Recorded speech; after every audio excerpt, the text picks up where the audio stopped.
Sobat Movie dimanapun kalian berada.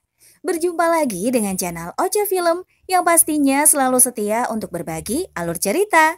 Tentunya Mimin akan membahas alur cerita movie yang sangat menarik. Kali ini kita akan kupas tuntas cerita movie berjudul Kolonia 2016.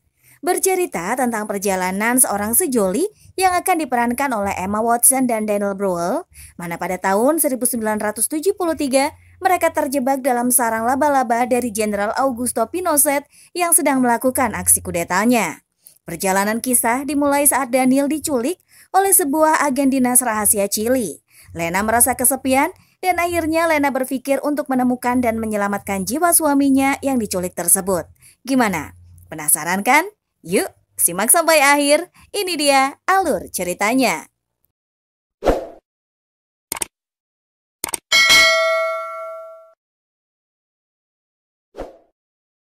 Santiago de Chile, September tahun 1973, terjadi kekacauan politik yang telah menggoyahkan seluruh negeri.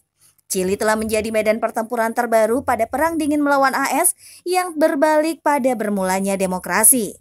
Sementara itu, Uni Soviet memberikan dukungannya. Pemerintah AS mengatakan bahwa Salvador Allende hanyalah seorang komunis yang harus digulingkan. Ratusan dan ribuan orang turun ke jalan Santiago de Chile untuk mendukung Presiden Salvador Allende. Para pengamat politik beranggapan bahwa Chili diambang perang saudara. Dunia sedang menunggu perkembangan terbaru dari Chili.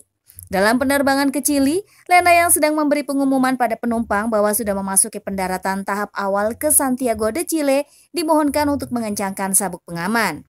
Saat itu juga terjadi demo oleh pemuda Chile untuk mendukung Presiden Salvador Allende yang sedang menjabat. Daniel yang berdiri di samping ketua orasi sedang membagikan brosur-brosur tentang mempertahankan presiden dari penggulingan. Para buruh yang tergabung ikut dalam demo. Lena dan para kru maskapai sedang dalam perjalanan menuju hotel tempat mereka menginap. Tapi di tengah jalan, dia melihat Daniel kekasihnya sedang berada dalam demo tersebut. Tanpa berpikir panjang, Lena turun dan berpisah dengan teman-temannya langsung menemui Daniel. Lena yang berjalan mendekat, terlihat oleh Daniel yang terkejut kekasihnya berada di depannya. Daniel pun langsung turun menemui Lena yang datang tanpa memberi kabar. Daniel membawa Lena ke apartemennya untuk tinggal beberapa hari sebelum penerbangan berikutnya. Seperti kebanyakan kekasih, Lena memeriksa setiap sudut apartemen Daniel kalau-kalau ada wanita lain yang Daniel sembunyikan. Setelah memeriksa ke segala penjuru dan tidak ada, barulah Lena percaya. Di pertemuan tertutup, ketua orasi lagi-lagi menyalakan semangat untuk terus menyuarakan dukungan terhadap Presiden Salvador Allende. Lena yang bersama Daniel di pertemuan itu juga ikut mendukung. Tugas Daniel yang membuat poster terbaru dipanggil ke panggung oleh ketua orasi untuk memperkenalkan diri. Daniel yang baru beberapa bulan ke Chili sudah ikut para pendemo untuk menyuarakan keinginan rakyat Chili yang sudah dia anggap negaranya sendiri. Dengan karismatiknya, Daniel menyampaikan pendapat-pendapat yang ada di hatinya. Lena yang melihat itu semakin terkagum dengan Daniel yang memperlihatkan poster buatannya kepada para pendukung presiden.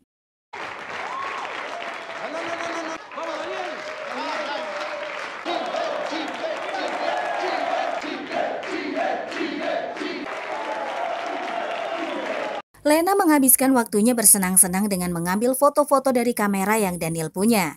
Saat Daniel sedang mencetak foto-foto yang Lena ambil pagi tadi, Lena memperhatikan semua foto-foto para pendemo dan mendukung presiden yang menurut Lena sangat indah.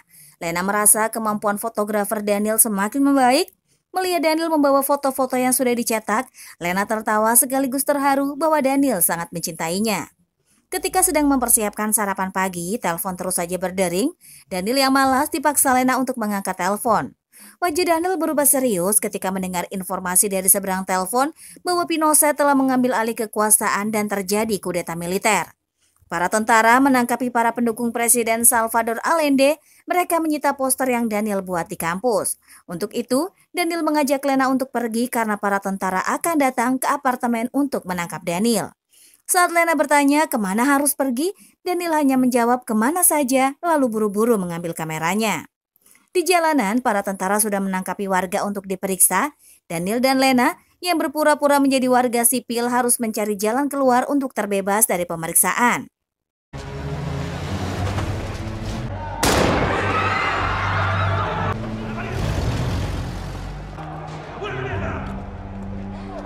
Saat Daniel dan Lena hampir tertangkap karena beberapa warga ada yang ingin kabur, Daniel sempat memotret kekejaman tentara yang memukuli orang-orang itu. Lena sudah melarang Daniel melakukan itu, tapi sifat Daniel yang keras kepala membuat mereka berada dalam situasi bahaya karena terpergok sedang mengambil gambar-gambar. Daniel dan Lena terpojok karena banyaknya tentara di jalan yang sudah menghadang mereka. Saat Daniel ingin mengambil kamera yang dijatuhkan tentara, dia langsung dipukuli oleh tentara-tentara itu.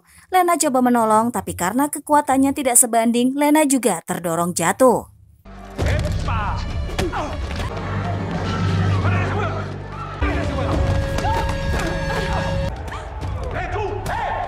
Daniel dan Lena serta warga yang tertangkap dicurigai sebagai pendukung Allende dikumpulkan ke stadion sepak bola. Para tentara diberi izin untuk menembak jika ada yang bergerak dan berbicara.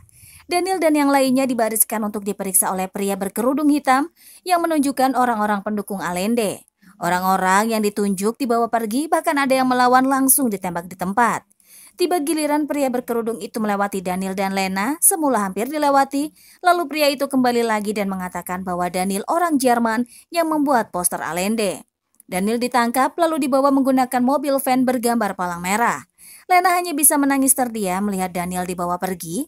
Masyarakat yang tidak bersalah dan tidak ikut dalam pemberontakan pun dilepaskan. Keluarga yang telah menunggu di luar mencari orang-orang yang ditangkap semalam. Lena hanya bisa memandangi para orang tua yang mencari anak-anaknya yang hilang tanpa bisa berkata-kata. Saat Lena kembali ke apartemen, dia melihat barang-barang dalam keadaan sudah berantakan. Daniel dengan mata tertutup dan badan terikat di atas ranjang kebingungan saat seseorang membuka matanya. Daniel bingung, dia berada di tempat asing yang tidak dia kenali. Pria itu pun bertanya apakah Daniel seorang accomplices. Daniel berkata kalau dia adalah orang Jerman, tapi pria itu tidak percaya dan malah menyetrum Daniel. Lena kemudian mencari tahu tentang Daniel ke pendukung Allende. Di situ Lena menceritakan bahwa Daniel dibawa oleh mobil seperti ambulans. Salah satu anggota mengatakan kalau dia tahu tempat itu, sebuah tempat di selatan jauh dari keramaian. Ketua kelompok pun menimpali nama tempat itu adalah Colonia Dignidad, yang artinya kolonia bermartabat. Saat Lena berkata mereka harus mengeluarkan Daniel, mereka menolak karena harus bersembunyi. Dan di ruang bawah tanah, Daniel mendapat penyiksaan terus-menerus yang membuat tubuhnya babak belur. Daniel lalu diserahkan pada Pius yang mengatakan kalau dia akan baik-baik saja dan aman sekarang. Lena mencoba mencari tahu tentang Colonia Dignidad melalui sumber yang banyak mempunyai informasi. Pria itu mengatakan kalau Colonia Dignidad sudah lama berdiri dan mendapat izin penuh dari pemerintah. Mereka di Amnesty International tidak punya banyak info soal koloni itu. Pria itu memberi saran jika dia jadi Lena, dia akan tetap berada di kedutaan. Namun setelah pria itu menutup pintu, dia mematikan saklar rekaman dan mengatakan kalau dia disadap, jadi harus bicara hati-hati dan sekarang mereka baru bisa bicara. Saat Lena membuka buku yang menunjukkan foto-foto di sana, dia tidak mengerti tempat apa itu. Si pria mengatakan kalau menurut dugaan itu sebuah tempat amal, tapi nyatanya seperti tempat pemujaan yang dikelola oleh seorang pria bernama Paulus Schaeffer yang biasa dipanggil Pius. Pius sendiri berkhotbah awam dari Jerman yang datang ke Chili bersama para muridnya untuk mengendalikan dunia sesuai aturannya di tempat terkecil. Lalu Lena ingin masuk ke sana untuk bergabung. Pria itu berkata kalau dia tak akan mau karena dia jika sudah masuk tidak akan bisa keluar kembali. Lena tetap bersikeras akan masuk. Dengan menaiki bis, Lena menuju tempat di mana Colonia Dignidad berada. Di Hotel Roman yang sudah siap berangkat mendapat surat dari Lena bahwa dia tidak akan ikut dan akan terbang di penerbangan selanjutnya. Roman mengerti dan dia mengudara tanpa Lena. Supir memberitahu Colonia Dignidad berada di seberang kebun dan berjalan ke arah gunung. Lena berjalan sangat jauh hingga sampai di pagar kawat yang panjang. Tepat di depan pintu, Lena mengetuk lalu muncul Gisela menyambut Lena. Hari pertama, Lena memasuki tempat itu, dia melihat tidak ada yang aneh dengan orang-orang yang berada di situ karena saling menyapa. Lalu Lena melihat mobil van yang membawa Daniel sedang dibersihkan oleh anggota koloni. Banyak anjing yang juga dipelihara, tapi di dalam kandang juga pengeras suara yang dipasang ke 4 penjuru. The Lord doesn't like idle talk.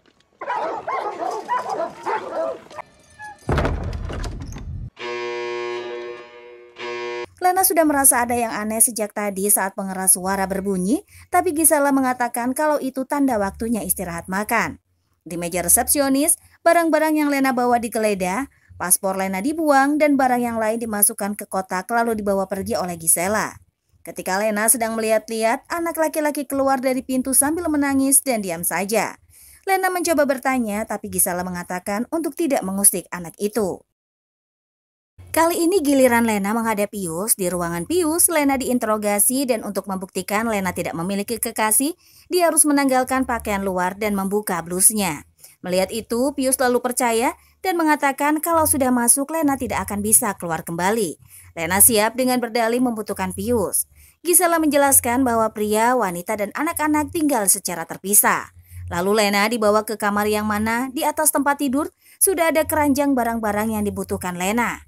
Saat Lena sedang melihat foto dia dan Daniel yang diselipkan di kalung salib, wanita-wanita penghuni kamar itu masuk dengan keadaan lesu dan saling diam. Doro yang melihat Lena hanya mencuri-curi pandang, lalu langsung duduk di ranjangnya. Sebelum tidur, Doro memberanikan diri bertanya pada Lena apakah dia dari luar. Saat Lena menjawab iya, wajah Doro berubah senang. Doro berkata bahwa dia akan segera menikah, namun belum sempat melanjutkan cerita, Gisela masuk untuk memberikan pil sebelum tidur. Lena dipaksa meminumnya dengan dicek apakah sudah ditelan. Di hari kedua setelah orang-orang dikumpulkan, Lena mendapat tugas menggarap ladang yang dianggap sebagai bekerja melayani Tuhan. Daniel yang telah dibawa ke ruang perawatan diperiksa oleh dokter dengan luka yang sangat mengerikan. Lena yang kehausan hampir pingsan saat tidak tahan dengan teriknya matahari dan dengan sadisnya Gisela mencambuk Lena. Saat akan mencambuk lagi, Lena berkata dia hanya butuh air. Gisela yang membawa air 1 ember menaruhnya di depan Lena. Saat Lena ingin meminumnya, Gisela mengancam jika setetes saja air berkurang, dia akan menghukum Lena. Daniel yang berada di ruang perawatan mendapat ide saat melihat pasien lain yang mempunyai keterbelakangan mental masuk ke ruangannya. Di hari ke-9, jadwal diganti dan semua wanita disuruh ke aula wanita untuk mendengarkan Pius melakukan doa pada Alfred yang sudah tiada. Pius membuat orang-orang percaya kalau dia adalah utusan Tuhan. Lena tidak mengerti dengan semua orang di situ, namun saat dia melihat Ursel, Lena tahu Ursel berbeda. Di hari ke-37, Daniel dibawa ke tempat pandai besi untuk bekerja di sana, sedangkan di sisi lain, Lena masih bekerja di ladang jagung seperti biasa. Gisela mengatakan pada Lena, awal mula memang berat tapi lama-lama akan terbiasa. Gisela pun mencoba mengorek informasi dari Lena tentang Doro. Lena yang polos menceritakan bahwa Doro akan menikah dengan Dieter, lalu Gisela menyuruh Lena kembali bekerja. Daniel yang penasaran dengan ruangan yang terkunci itu, mencoba membukanya dan mendapati kameranya berada di sana. Tapi saat Daniel ketahuan, dia berpura-pura menjadi orang keterbelakangan mental dan mengatakan kalau dia ingin buang air kecil. Saat sedang tidur, Doro dibawa paksa Gisela keluar. Walaupun Doro sudah berteriak tidak mau, dia tetap diseret dan dibawa pergi. Lena penasaran dan mengikuti kemana Doro dibawa pergi. Dari balik jendela, Lena melihat Pius membunuh Dieter untuk menampar Doro lalu membiarkan anggota yang lain ikut mengadili.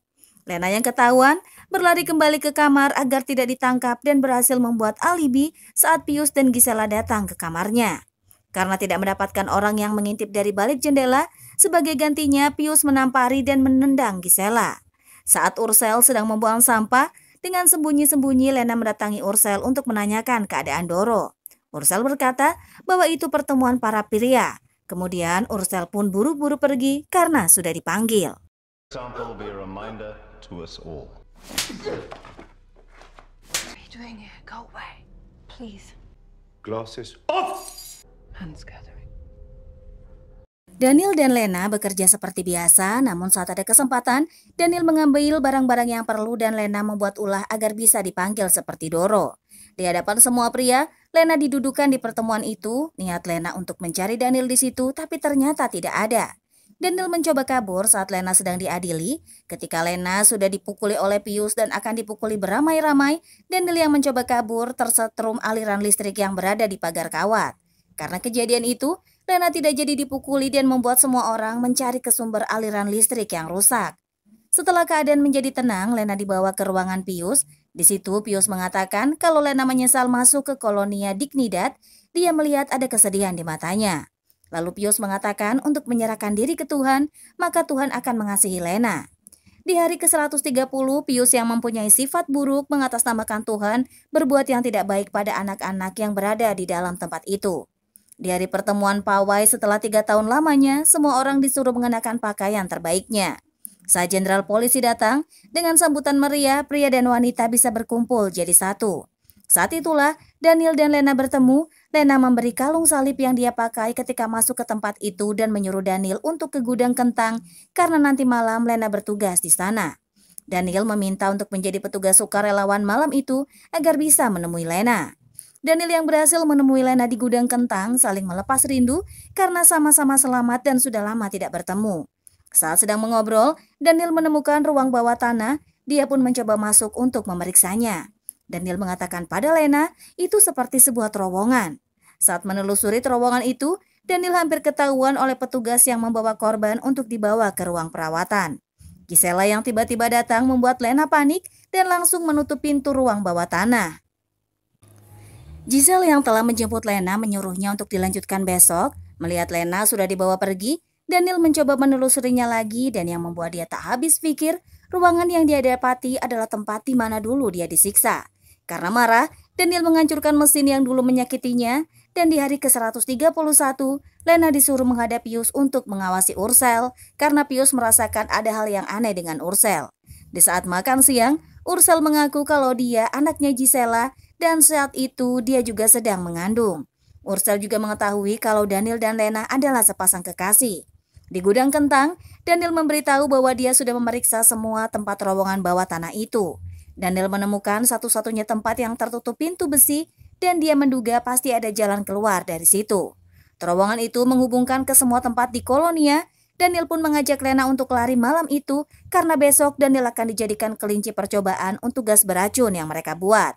Lalu Daniel memberikan pada Lena foto-foto yang dia ambil saat menelusuri terowongan untuk disimpan. Gisela tiba-tiba datang membawa Ursel untuk bekerja mengupas kentang bersama Lena. Untuk membantu Daniel bersembunyi, Lena menjatuhkan satu foto yang membuat Giselle mengetahuinya. Saat Lena disidang oleh Pius untuk menjelaskan foto yang ada padanya, Daniel langsung masuk kalau dia yang memilikinya. Dengan berlagak bodoh, Daniel mengatakan kalau dari tempat paman Burnlah dia mendapatkan foto-foto itu. Karena mendapati foto-foto itu ada di tempat kerjanya, Pius membawa Burn dan Lena pun selamat. I didn't take these. I'm impressed. In there. Red book. If I tell you, Uncle Ben's gonna... Saat Lena dibawa, Gisela kembali ke kamarnya. Lena menghilang dan Gisela sibuk mencari, namun dari balik tembok, Lena memukul Gisela dengan kayu hingga pingsan. Lalu Daniel dan Lena lari ke gudang kentang untuk kabur. Di saat itu, Ursel yang masih berada di gudang diajak Lena untuk lari dari tempat itu. Di luar, pengumuman sudah dikeluarkan untuk mencari Lena dan juga Daniel. Ursel akhirnya mengikuti Lena dan Daniel untuk kabur. Saat Daniel berhasil membuka pintu besi dan kabur, mereka menemukan pintu keluar yang ditutupi oleh air. Daniel yang mencoba mengecek menemukan jalan keluar dan menyuruh Lena dan Ursel untuk masuk ke dalam air.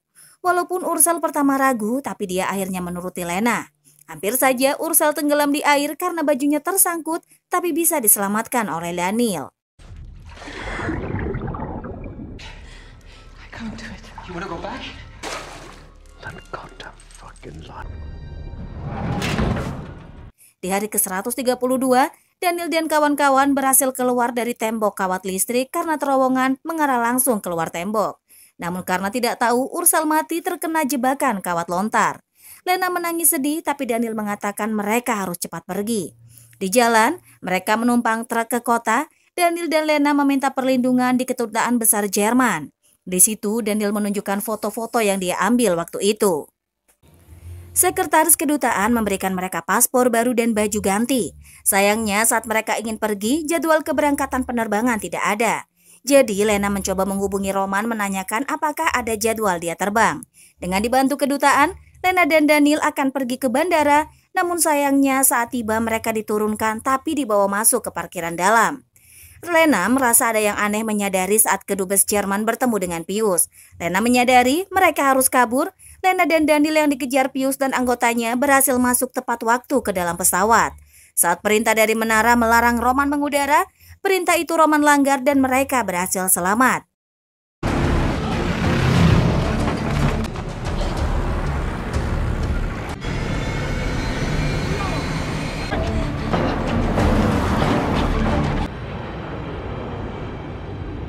Colonia Dignidad adalah penjara penyiksaan utama untuk kepolisian rahasia Chili. Ratusan tahanan telah diinterogasi, dibunuh dan dikubur di situ.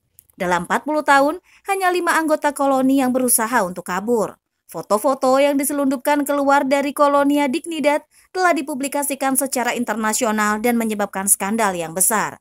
Tapi bagaimanapun, tak ada yang berubah di Chili. Paul Schaeffer tidak pernah dituntut sampai berakhirnya rezim Pinochet dan akhirnya ditangkap di Argentina pada tahun 2004. Baik Jenderal Pinochet dan kedutaan Jerman tidak pernah bertanggung jawab atas kerjasama mereka dengan Paul Schaeffer. Paul Schaeffer dihukum 33 tahun penjara karena pelecehan terhadap anak-anak dan kejahatan lainnya. Paul meninggal di Santiago pada tahun 2010 dan ceritanya berakhir sampai di sini.